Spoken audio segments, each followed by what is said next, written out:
જય સ્વામિનારાયણ. ઓ મુક્તરાજ રાજ હોતા હતા. જય સ્વામિનારાયણ. હા, એ રીતે હાથ જોડીને જય સ્વામિનારાયણ કરવાના. સરસ. અને બધા હરિભક્તોને આવી રીતે હાથ જોડીને આપણે જય સ્વામિનારાયણ કરવાના.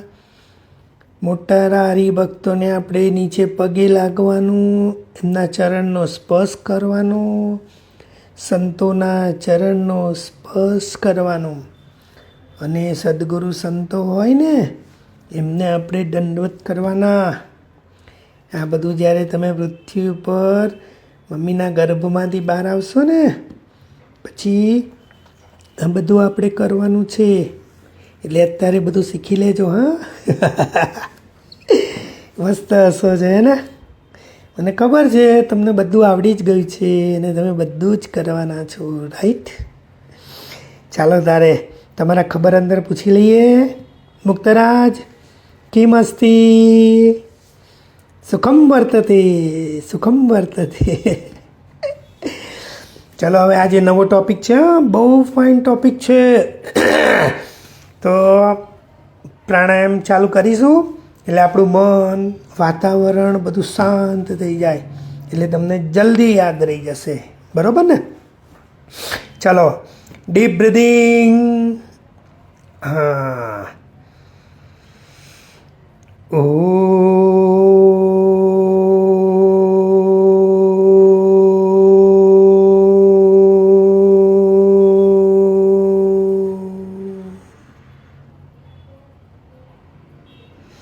આજનો ટોપિક છે મુક્તરાજ.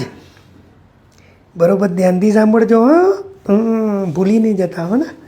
આજનો પ્રમુખ સ્વામી મહારાજનો ટોપિક છે ધૈર્યમ.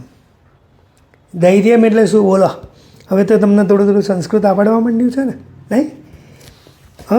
ધૈર્યમ એટલે ધીરજ. આ દુનિયાનો સૌથી મોટો ગુણ છે. અને જે વ્યક્તિ ધીરજ રાખે એની આખી દુનિયામાં, સમાજમાં, કુટુંબમાં બધે જ બોલબાલા થાય. બહુ ઉતાવળ કરીએ ને, આકડા થઈ જઈએ, ફટાફટ ડિસિઝન લઈ લઈએ, ફટાફટ માથાકૂટ કરી દઈએ ને તો પછી બધા પ્રોબ્લેમો સોલ્વ ના થાય. અને આ ગુણ પ્રમુખ સ્વામી મહારાજમાં રોમે રોમમાં હતો. આપણા મહંત સ્વામી મહારાજમાં રોમે રોમમાં આ ગુણ છે. કારણ કે બંને સત્પુરુષ તો એક જ છે, ખાલી નામ બદલાયું. બરાબર ને? બાપા તો છે ને ગમે તેવી આપત્તિ આવે, ગમે તેવી ખરાબ પરિસ્થિતિ આવે, બિલકુલ શાંત, એકદમ શાંત નદીના જેમ, એકદમ કોઈ દિવસ અકળાવાનું નહીં, કોઈ દિવસ. આપણે ગાંધીનગર અક્ષરધામ બનાવેલું ને, ત્યાં છે ને બહુ મોટો ટેરરિસ્ટ એટેક થયેલો. આપણો કોઈ વાંક નહીં. અને ટેરરિસ્ટ આપણા મંદિરમાં ઘૂસી ગયા અક્ષરધામમાં અને બેફામ એમણે ફાયરિંગ કર્યું ગનથી. ભગત, ગનમાંથી ગોળી છૂટે ને તો માણસ મરી જાય. એવી બધી વસ્તુઓ આ ટેરરિસ્ટ લોકો રાખે. બોમ્બ રાખે. બોમ્બ એટલે શું? એ ફોડે ને તો આજુબાજુના રેડિયસમાં જેટલા બી માણસ હોય ને એને બધાને તકલીફ થાય, કોઈ મરી બી જાય. એવું બધું આ આતંકવાદી જોડે હોય. અને એ લોકો આ બધું લઈને આપણા અક્ષરધામમાં ઘૂસેલા અને બેફામ ગોળીબાર કર્યો ને કેટલાય નિર્દોષ માણસો મરી ગયા. આપણા એક સંત હતા ને પરમેશ્વર સ્વામી, મારા બેસ્ટ ફ્રેન્ડ હતા, એ પણ ધામમાં ગયેલા એ વખતે. અને આ સમાચાર પ્રમુખ સ્વામી મહારાજને મળ્યા. બાપા સારંગપુર હતા. આપણે કચ્છમાં જે ભૂકંપ થયેલો ને એનું બધું પુનર્વસનનું કામ આપણે છે ને, કચ્છમાં જે ભૂકંપ થયેલો ને પછી આપણે બધા ગામોવાળાને મસ્ત મકાનો ને આ ને તે ને બધી શાળાઓને બધું બનાવી દીધેલું. બેટા બાપા કેટલા દયાળુ. જુઓ, ભૂકંપ પછી બી બધા મકાનો, શાળાઓ બનાવી આપી, એ લોકોને સત્સંગમાં આગળ લાવ્યા. તો એ લોકો જોડે મિટિંગ ચાલતી હતી અને આ સમાચાર આવ્યા. બાપાએ બધું ફોન ઉપર સાંભળી લીધું. પછી સ્વામી કે સારું, જેવી મહારાજની ઈચ્છા. અને પછી બાપાએ સહેજ પણ અકળાયા વગર, સહેજ પણ ગુસ્સો કર્યા વગર બધા સંતો અને હરિભક્તો ત્યાં જે હાજર હતા એમને કીધું કે આપણા અક્ષરધામ ઉપર એટેક થયો છે, બધા જ પ્રાર્થના કરો, બહુ વધારે જાનહાનિ ના થાય, બહુ વધારે માણસો ના મરે, બહુ બધું નુકસાન ના થાય. અને પોતે પણ પ્રાર્થનામાં જોડાઈ ગયા. કોઈ અકળામણ નહીં, કોઈ માથાકૂટ નહીં, કોઈ પોલીસોને ફોન નહીં, કોઈને કોઈ જાતની માથાકૂટ નહીં બેટા, એકદમ ધીરજ. આ ક્યારે સંભવે ખબર છે? ભગવાનને સર્વ કરતા હરતા માનીએ ને. આપ ગર્ભમાં છો, ધીરે ધીરે મોટા થાવ છો, ધીરે ધીરે તમારી બધી ઇન્દ્રિયો કામ કરશે. આંખ, કાન, નાક, જીભ, ચામડી, બધી ઇન્દ્રિયો છે ને આપણી, એ બધી કામ કરશે. એ બધું ભગવાનના લીધે છે બેટું, ભગવાનના લીધે. એટલે બાપા કશું બોલ્યા નહીં તો બીજી જગ્યાએ બીજી વ્યક્તિઓ હોત તો તાત્કાલિક એણે મેસેજ કરી દીધા હોત કે આવું હિન્દુ ધર્મ ઉપર આપણો મોટો પ્રહાર થયો છે, આ લોકો ના બચવા જોઈએ ને આવું બધું કીધું હોત ને તો આખા ગુજરાતમાં નહીં, આખા ભારતમાં છે ને બહુ જ મોટી ધમાલ થાત, બહુ જ બધા યુદ્ધ થાત અને બહુ જ લોકો મરી જાત. બાપા એક પણ શબ્દ બોલ્યા નહીં. અને બાપાએ કીધું કે જે આતંકવાદીઓએ આવું કર્યું છે એને ભગવાન સદબુદ્ધિ આપે, એમના માણસોને સદબુદ્ધિ આપે. અને આતંકવાદી જેમ મરી ગયેલા ને ત્યાં જઈને બાપાએ જળ છાંટ્યું અને પ્રાર્થના કરી કે ભગવાન ભવિષ્યમાં કોઈને આવો વિચાર ના આપે. બોલો, આ છે બેટા આપણા બાપા. કેટલી ધીરજ, અતિશય ધીરજ. આપણા ઘરમાં છે ને નાની નાની વાતે બધા અકળાઈ જતા હોય, મમ્મી પપ્પા અકળાઈ જાય, અરે આપણે ઓફિસમાં જલ્દી અકળાઈ જઈએ, કોઈ વ્યવહારિક કામકાજમાં અકળાઈ જઈએ, મંદિરમાં બી એકબીજા કાર્યકરો એકબીજા ઉપર અકળાઈ જાય. નાની નાની વાતમાં ધીરજ ના રાખે. પણ જો આવી ધીરજ હોય તો દુનિયામાં મોટા કામ થાય. આખી દુનિયામાં પ્રમુખ સ્વામી મહારાજના વખાણ થયા. અક્ષરધામ એટેક વખતે બાપાએ શાંતિ રાખી. આખી દુનિયા આજે બાપાને યાદ કરે છે. એનું કારણ શું? ધીરજ. ગમે તેવો પ્રસંગ ના હોય અને બાપાની ધીરજની હદ કેટલી બધી ખબર છે બેટા? દિલ્હી અક્ષરધામ બનાવવાનું હતું ને આપણે, તે જમીન લેવાની હતી. યોગી બાપાનો સંકલ્પ હતો કે યમુના કિનારે બહુ મોટું મંદિર બને. તો બાપાએ યમુના કિનારે જમીન લેવા માટે કેટલા વર્ષ ધીરજ રાખી ખબર છે? બોલો તો ભગત, કેટલા વર્ષ રાખી હશે? 5, 10, 15? ના, 32 years. 32 years પછી આપણને દિલ્હી અક્ષરધામની જમીન મળેલી. બોલો, કોઈ બી વ્યક્તિને આટલી ધીરજ રહે?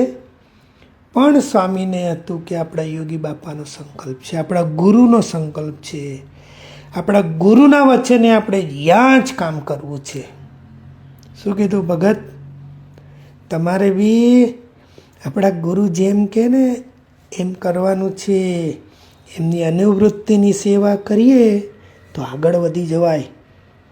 નરેન્દ્ર મોદી સાહેબે વખાણ કરેલા કે પ્રમુખ સ્વામી મહારાજ એક આદર્શ શિષ્ય કે એમના ગુરુના બધા જ સંકલ્પોને પૂરા કર્યા. અરે એટલું જ નહીં, બહુ જ સારી રીતે વર્લ્ડમાં વખાણ થાય એવી રીતે પૂરા કર્યા. આ છે આપણા સ્વામી બાપા ભગત. 32 years પછી આપણને જમીન મળી અને 5 વર્ષમાં દિલ્હી અક્ષરધામ ઊભું કરી લીધું. બોલો, લંડન મંદિર વખતે કેટલા વિઘ્નો, LA મંદિર વખતે કેટલાય વિઘ્નો. બાપા એકદમ ધીરજ, અને એમની ધીરજને લીધે હરિભક્તો અને સંતોને પણ ધીરજ રહેતી હતી. આ છે આપણી બેટા BAPS સંસ્થા. આ છે આપણા ગુરુ, આવા સંતો, આવા હરિભક્તો બેટું.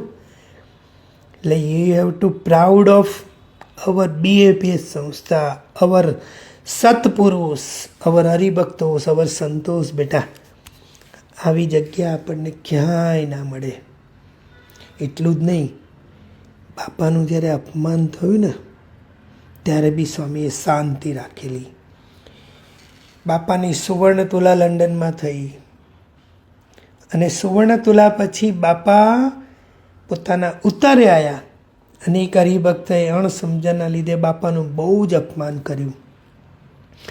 આજુબાજુ જે સંતો હતા ને એમને પણ ક્રોધ આવી ગયેલો, ગુસ્સો આવી ગયેલો. બાપાએ બધાને આંખો ફેરવીને શાંત રહેવા કહ્યું.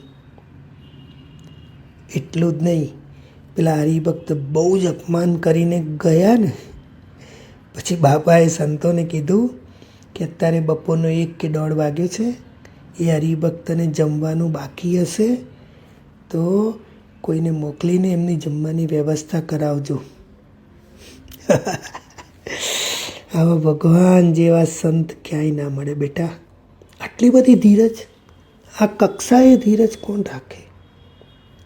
સ્વામી બાપાને બાયપાસ સર્જરી કરવાની હતી. ડૉક્ટરને બતાવ્યું.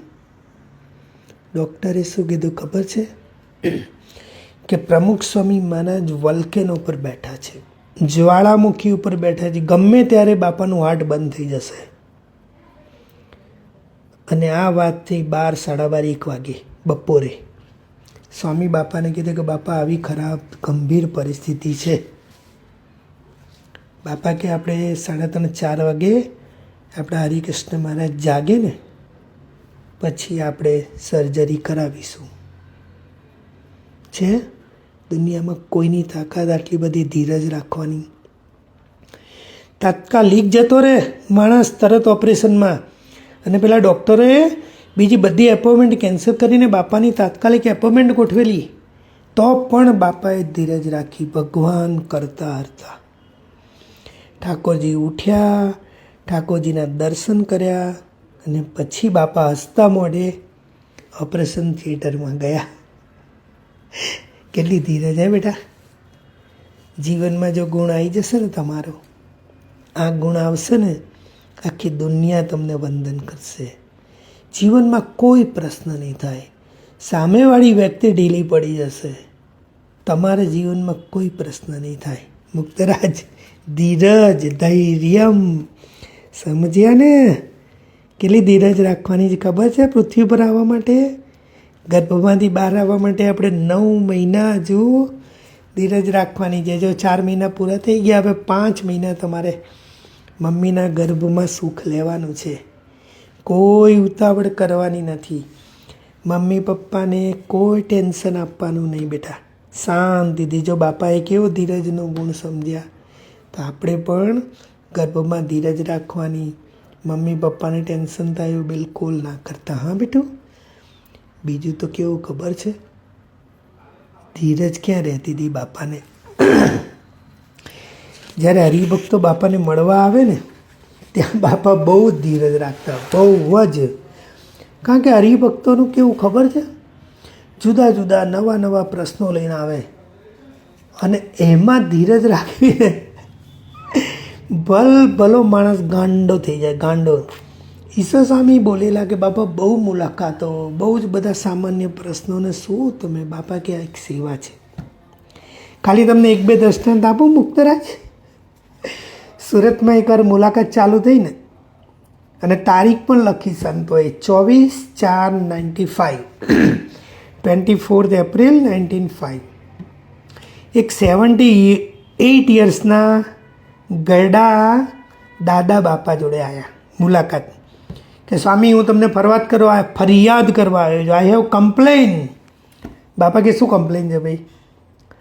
ભગવાન મારા પત્નીને મારા કરતાં વહેલા કેમ ધામમાં લઈ ગયા?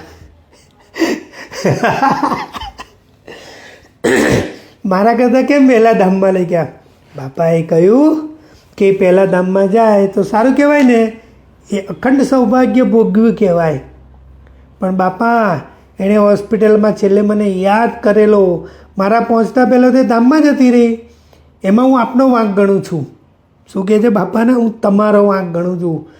આપે થોડું તો ખેંચી રાખવું હતું કે મને મળે. બાપા કે ભગવાન જે કરે એ સારા માટે જ હોય. પણ બાપા એમાં મારો શું વાંક? ફાંસીએ ચડનારો વ્યક્તિ એની અંતિમ ઈચ્છા બી બધા પૂરી કરે છે. તો તમારે મારી ઈચ્છા, મારી વાઈફની ઈચ્છા પૂરી કેમ ના કરી? બાપા કે એ તો ભગવાનના ભગત હતા ને એટલે ધામમાં જ ગયા છે. એ તો હુંય ત્યાં જવાનું છે, મને ખબર છે. બસ તો ત્યાં મેળાપ થવાનો જ છે ને? ના એમ નહીં બાપા, ત્યાં અમે એકબીજાને ઓળખી નહીં શકીએ, તો તમે એને વહેલી શું કામ લઈ ગયા? એટલે આવા પ્રશ્નોના જવાબ અપાય. તોય બાપા શાંતિથી હરિભક્તોને રાજી કરતા હતા. એક 55 વર્ષના હરિભક્ત આવ્યા કે બાપા મારા લગ્ન થશે કે નહીં? બાપા કહેવા આ ઉંમરે 55 વર્ષ જેવું લગ્ન કરવાય? બાપા રસોઈમાં બહુ તકલીફ પડે છે, તો પ્લીઝ કોઈ સારી છોકરી મળે એવી પ્રાર્થના કરો. બોલા આમાં કોઈ ધીરજ રાખે ભગત? ના રહે હો ભાઈ, કોઈ દિવસ ના રહે. અરે પ્રમુખ સ્વામી મહારાજ તો શુદ્ધ સોના જેવા, મહંત સ્વામી મહારાજ શુદ્ધ પવિત્ર સોના જેવા.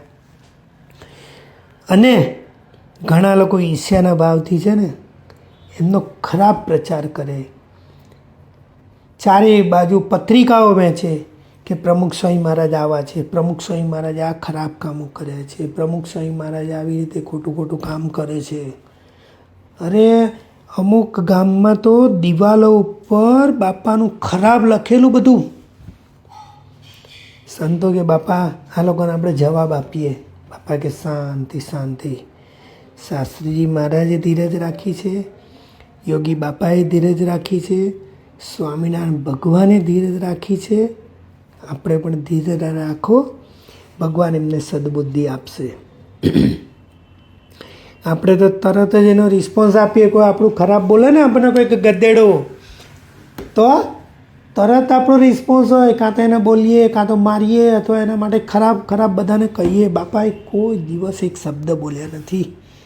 ધીસ ઇઝ અવર ગુરુ પ્રમુખ Swami Maharaj, proud of him. બાપાએ કેટલા પ્રસંગોમાં શાંતિ શાંતિ શાંતિ.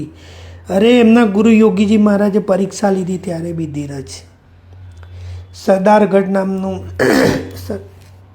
સરદારગઢ મૂર્તિ પ્રતિષ્ઠાનો પ્રસંગ છે ને, યોગીજી મહારાજે ગોઠવેલો કે આપણે જઈએ સરદારગઢ મૂર્તિ પ્રતિષ્ઠા માટે.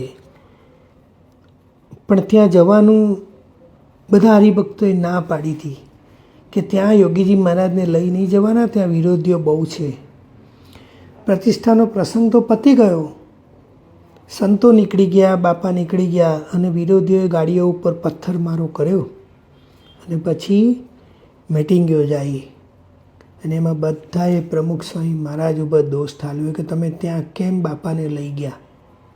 હવે હકીકતમાં સ્વામી બાપા લઈ જ નથી ગયા. યોગી બાપાની ઈચ્છા હતી, પણ બાપા એક શબ્દ બોલ્યા નહીં. સ્વામી કે મારી ભૂલ થઈ ગઈ. પોતાનો વાંક નહોતો તો પણ ધીરજ રાખી. આ છે બેટા આપણા પ્રમુખ સ્વામી મહારાજ. એટલે જ્યારે બી જિંદગીમાં ગમે તેવા સંજોગો ઊભા થાય ને બેટો, એકદમ શાંતિ રાખવાની. આપણે સ્કૂલમાં જઈએ તો છોકરાઓ જોડે માથાકૂટ થાય, બહુ માથાકૂટમાં પડવાનું નહીં. મંદિરમાં આપણી બાળસભાના બાળકો જોડે કોઈ વાર બોલવાનું થાય, કોઈ વાર મમ્મી પપ્પા આપણને ગુસ્સે થાય. એ બધામાં જો આપણે ધીરજ રાખીશું ને તો જિંદગી સરસ બનશે બેટા. બહુ જ મજા આવશે જીવવાની. મારે પણ આ ગુણ શીખવાનો છે, કારણ કે મને બી ધીરજ બહુ રહેતી નથી. હું પ્રયત્ન કરું છું પણ ક્યાંક નાપાસ થઈ જાઉં છું. એટલે આ દુનિયામાં બધાને આ ગુણ શીખવાનો છે. ઓકે મુક્તરાજ, કેવી મજા આવી, કેટલા મસ્ત ગુણ હતો ને બાપાનો. કેવા પ્રસંગો. આ છે ને ગુણાતીત સંત જ કરી શકે બેટું. અને આપણે એમના શિષ્ય છે, એમના આશીર્વાદથી પણ આપણે કરી શકીએ. ઓકે બોલો, બીજું કંઈ કહેવું છે? કોઈ ફરિયાદ, કોઈ તકલીફ? બસ આવી રીતે હસતા રહેવાનું હો મુક્તરાજ.